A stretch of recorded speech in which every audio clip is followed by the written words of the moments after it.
Once again, very good morning to all of you. Yesterday we have solved one example of 5.1 exercise and we have discussed about the Euclid 5 postulates.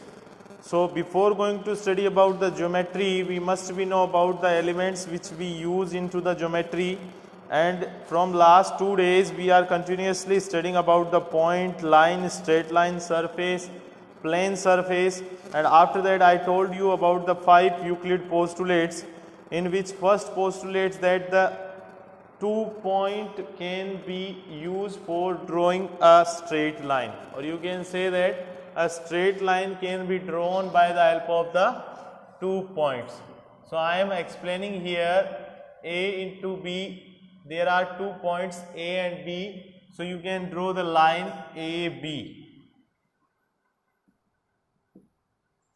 by the help of these 2 points. Now second, if you need to go for the second, then you can say that terminated line can be drawn indefinitely. यानी A and B suppose that कि एक line थी और इसको आपने दोनों direction के अंदर अगर बढ़ाया तो ये इधर भी बढ़ सकती है और इधर भी बढ़ सकती है. थर्ड पोस्टुलेट जो था वो था a circle can be drawn from any centre and radius.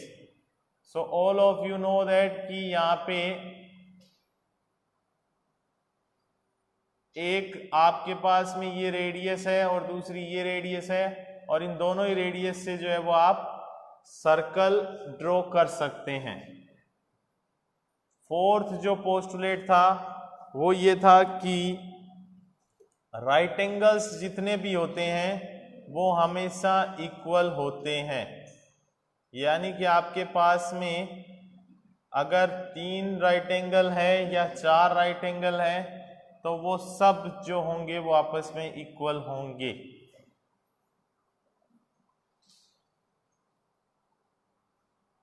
Suppose that यहाँ पे आपके पास में 3 राइट एंगल दिए हुए हैं ABC, EFG एंड PQR. तो ये तीनों राइट एंगल्स जो होंगे वो आपस में क्या होंगे, इक्वल होंगे. ठीक है. नाउ फिफ्थ जो पोस्टुलेट था उसमें ये था कि अगर 2 लाइन पैरेलल होती है और एक लाइन उनको इंटरसेक्ट करती है तो यहाँ पे जो इंटरनल एंगल होंगे, एंगल 1 एंड एंगल 2, ये दोनों का सम जो होगा वो हमेशा इक्वल और लेस देन 180 होता है. सो ये 3 जो टोटल 5 पोस्टुलेट्स हैं इनका यूज हमें करना है ज्योमेट्री के अंदर. ठीक है. अब यहाँ पे जो ज्योमेट्री में आपको स्टडी करना है उसमें नॉर्मली अपन बात करें तो 5.1 और 5.2 एक्सरसाइज है जिसमें हमें यूक्लिड की डिवीजन थ्योरम जो है उसको पढ़ना है, एंड यूक्लिड के जो पोस्टुलेट्स हैं उनको पढ़ना है. यूक्लिड के पोस्टुलेट्स जो हैं उन पे बेस्ड क्वेश्चंस एंड एक्सरसाइज जो है वो अपन को सोल्व करना है. तो 5.1 का जो फर्स्ट क्वेश्चन है उसकी बात करते हैं अपन. 5.1 एक्सरसाइज का जो फर्स्ट क्वेश्चन है उसमें आपको दे रखा है कि ट्रू एंड फॉल्स जो हैं वो आपको बताने हैं. तो ट्रू एंड फॉल्स में सबसे पहला दे रखा है आपको only 1 line can pass through a single point. यानी आपके पास में सपोज करें ए एक पॉइंट है, इससे एक लाइन जा सकती है, 2 जा सकती है, 3, 5, 10, यानी कि इनफाइनाइट नंबर ऑफ लाइंस इससे पास हो सकती है. ठीक है. सो ये फर्स्ट जो है only 1 line can pass through a point equal to हो जाएगा फॉल्स. तो फर्स्ट का फर्स्ट जो है वो फॉल्स होगा बिकॉज एक पॉइंट से एक से ज्यादा लाइन पास हो सकती है. ठीक है. सेकेंड है there are an infinite number of lines which pass through 2 distinct point. ये भी फॉल्स है. यानी आपके पास में 2 पॉइंट्स हैं, सपोज कीजिए A एंड B. अब A और B से आप ओनली फॉर 1 लाइन को ही पास करवा सकते हैं. ठीक है. if you have line, then you can say that only one line can be pass, only one line can pass.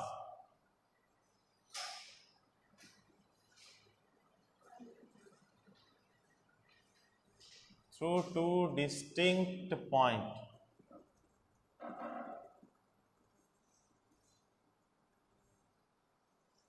ठीक है, अब बात आती है कि जो थर्ड है इसमें, जो ट्रू फॉल्स है उसमें, जो थर्ड क्वेश्चन है उसमें क्या है, a terminated line can be produce indefinitely on both side.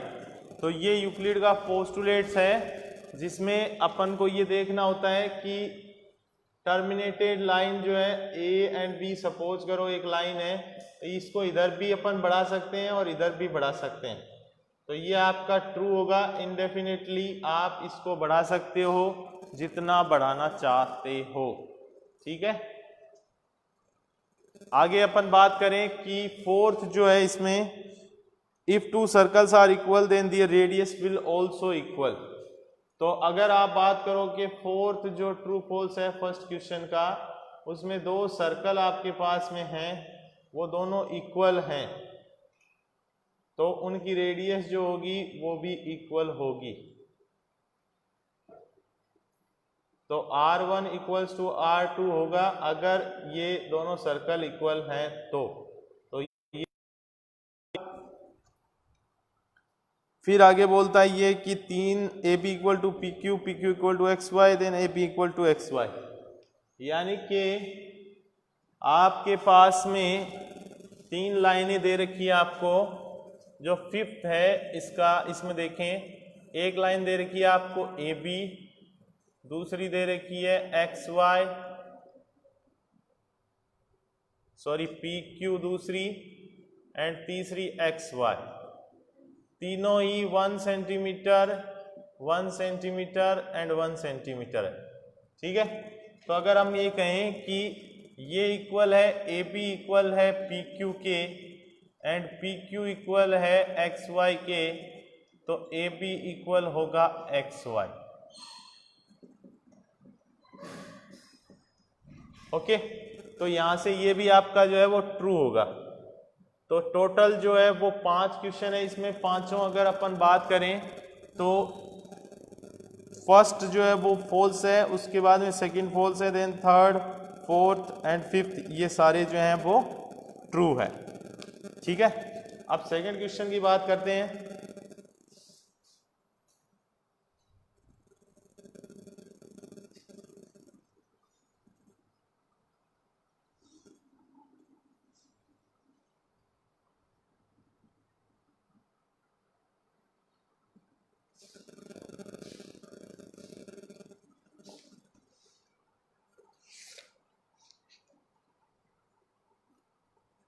Second question में आपको डेफिनेशंस जो है वो फाइंड करनी है, जिसमें फर्स्ट जो है वो है पैरेलल लाइंस।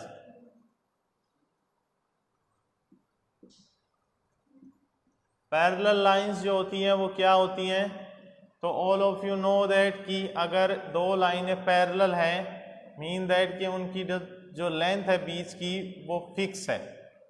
ठीक है, अगर इनफाइनाइट तक दो लाइनें कभी भी इंटरसेक्ट नहीं करती है, ठीक है, till infinity if you will take two lines and they will never intersect to each other, then you can say that they will be parallel to each other. ठीक है, या फिर दो लाइंस के बीच का जो एंगल है वो 180 डिग्री है। ठीक है, then it is known as the parallel lines. Second इसमें जो है वो है आपका परपेंडिकुलर लाइंस। परपेंडिकुलर कब हो सकता है, जब एक लाइन दूसरी लाइन के ऊपर 90 डिग्री एंगल बनाए। ठीक है, so whenever two lines are intersecting to each other at 90 degree, okay, then they will be perpendiculars to each other. Line segment, simply you can say that what, if you have 2 points are meeting with each other, then it is a line segment. Radius of a circle, तो एक circle के अंदर एक centre से circumference पे किसी भी point पे ली जाने वाली डिस्टेंस को अपन क्या कहते हैं, रेडियस।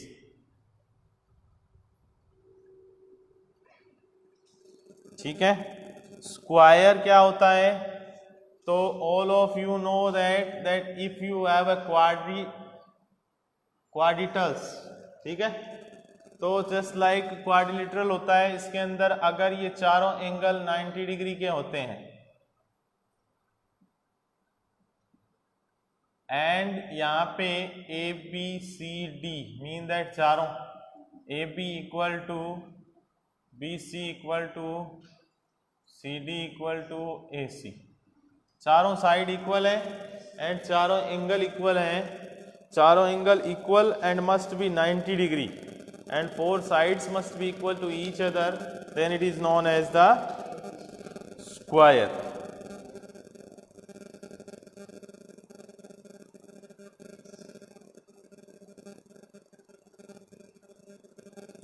अब आपको जो थर्ड क्वेश्चन है उसमें अपने को एक वर्ड प्रॉब्लम दे रखी है और उससे आपको जो है वो पोस्टुलेट्स बनाना है, तो वो आप कर सकते हो।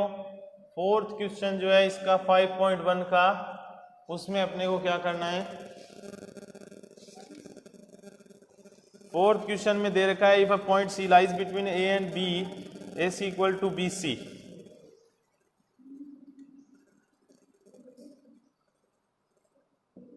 आपके पास में ए बी है जिसमें सी है यहाँ पे, तो गिवन दैट जो है वो है AC इक्वल्स टू BC, ठीक है। अब इसमें क्या करना है, AC इक्वल्स टू BC में प्रूव करना है आपको, to prove AC equals to 1/2 AB। So we know that AB equal to AC plus BC लिख सकते हैं। यहाँ पे कंप्लीट लाइन जो है उसको अपन क्या लिख सकते हैं, AB equal to AC plus BC, ठीक है। अब यहाँ से AC और BC इक्वल है तो AB इक्वल टू क्या लिख सकते हैं, AC प्लस AC, ये गिवन है ना। अब यहां से AC और AC कितना हो गया, 2AC, तो AB equal to 2AC and AC equals to 1/2 AB, ये प्रूफ हो जाएगा, ठीक है। इसको एक बार और देख लीजिए। सबसे पहले आपको क्या करना है, फोर्थ क्वेश्चन में आपको दे रखा है ए बी एक लाइन सेगमेंट है जिसमें सी उसका मिड पॉइंट है, ठीक है। अब हम क्या करते हैं, यहाँ पे सी मिड पॉइंट का मतलब हो गया कि ए सी जो है वो इक्वल है किसके, बी सी के, ओके। अकॉर्डिंग टू दैट अगर आप बात करोगे कि अपने को प्रूव क्या करना है, तो A C equal to 1/2 A B proof करना है। हमने सबसे पहले ए बी को क्या लिख सकते हैं, ए बी को अपन लिख सकते हैं दिस प्लस दिस, तो ए बी इक्वल टू अपन ने लिखा ए सी प्लस बी सी। अब यहाँ पे ए सी और बी सी दोनों इक्वल है, तो ए बी इक्वल्स टू मैंने क्या लिख दिया, बी सी की जगह भी ए सी लिख दिया, यानी ए सी प्लस ए सी। तो ए बी इक्वल टू क्या आ गया, ए सी प्लस ए सी मतलब 2AC, तो A B equal to 2AC, then A C equals to कितना आ जाएगा 1/2 AB। तो ये आपने जो प्रूफ करना था वो प्रूफ हो गया। अब यहाँ पे आपको क्या करना है, 1.1 एक्सरसाइज के जितने भी क्वेश्चंस हैं वो प्लस में जो 5 पोस्टुलेट्स हैं वो सारे आपको फेयर नोटबुक में करने हैं, ठीक है।